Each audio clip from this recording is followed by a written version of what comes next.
Hello, friends. Have you ever gazed up into the night sky and wondered at the possibility of life on other planets? What marvelous beings might exist out there, hands extended in friendship, awaiting the moment when we humans take our first tentative steps into space?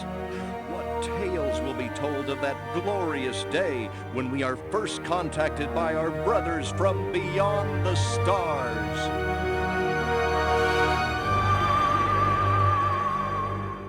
While remakes and remasters of popular critical darlings are great, I love when a less beloved series gets a chance at a second life and a whole new audience. The kinds of games that would likely remain nothing more than a distant memory, or would be forgotten entirely. Destroy All Humans is exactly one of those titles, and as someone new to the series, the remake has me surprised in ways I didn't expect. Of course, there's the obvious facelift, but what I find much more fascinating is the smart design decisions underpinning Destroy All Humans that make it such a fun time. They just took the diner, too. We gotta set up a line and hold them here. Well, I don't know about you, but I'm not sitting around here waiting to get abducted.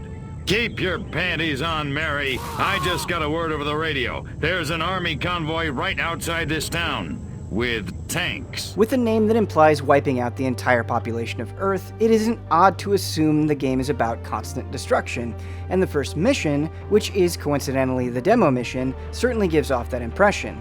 It's easy to think, as I initially did, that Destroy All Humans is in the same vein as something like Earth Defense Force or a Muso game, both of which I'm a fan of and think are snarkily written off in many cases. That's not to say the destruction in Destroy All Humans isn't great, but there's a lot more going on here. If our plan is to succeed, simply reading human minds will be insufficient. We must control them. To ease the harvesting of their brainstems, grease the wheels, so to speak. Instead of unrelenting havoc, Destroy All Humans uses destruction often as a climax, or spreads it out enough between missions that when it does occur, it feels special. You relish the times when you can just unleash the full power of your arsenal. The game places a huge emphasis on stealth as well.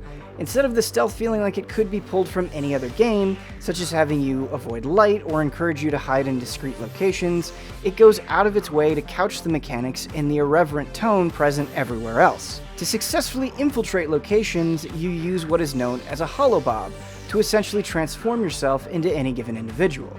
Need to get into a military installation? Holobobbing yourself into a soldier serves as an effective disguise.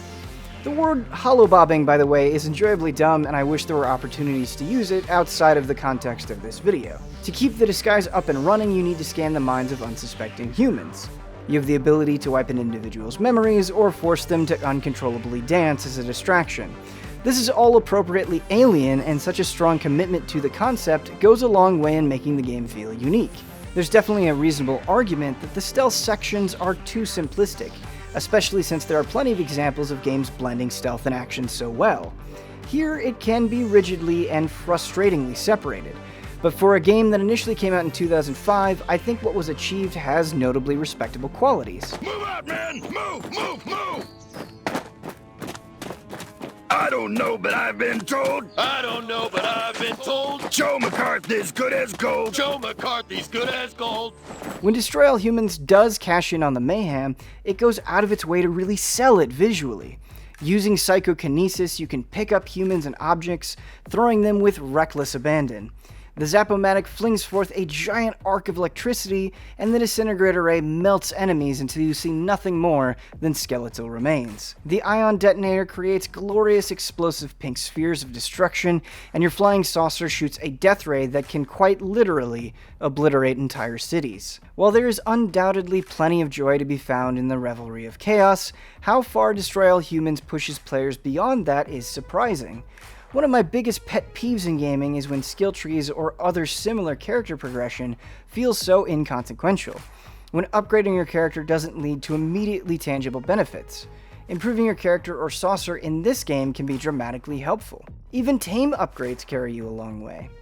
The reason these upgrades feel so important is because Destroy All Humans finds various ways of challenging your overwhelming power. Sometimes that's through lengthy and creative multi-phase boss fights that strain your resources, so upgrades like more ammo capacity make a huge difference.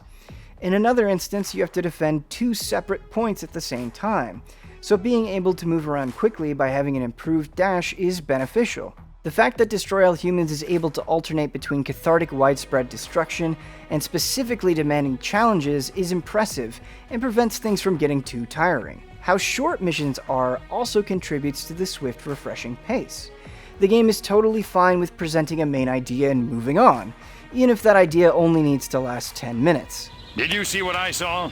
You bet your sweet ass I did. What did you see? Little green man in a flying saucer wiping out the best infantry unit in the U.S. Army. Right, good. Me too. Green? Not gray? Don't be a stiff. You know what it means? Absolutely. What? This is a game that constantly tries to be funny, and the results are mixed. At its best, the guys can feel genuinely clever, such as when you're disguised as a local mayor trying to dissuade the townsfolk from worrying about the alien invasion. Instead of actually saying anything of substance, you can placate them by yelling about the dangers of communism. You want to know what's been going on around here? I'll tell you what's been going on around here. Communism, that's what!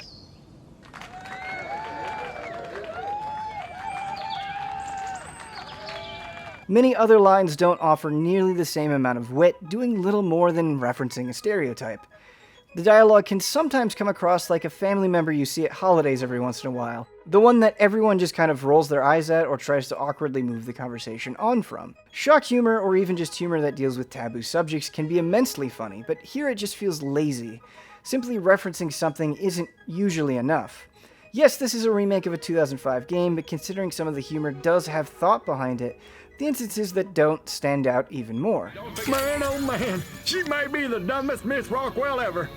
And check out them cantaloupes. God, I love America.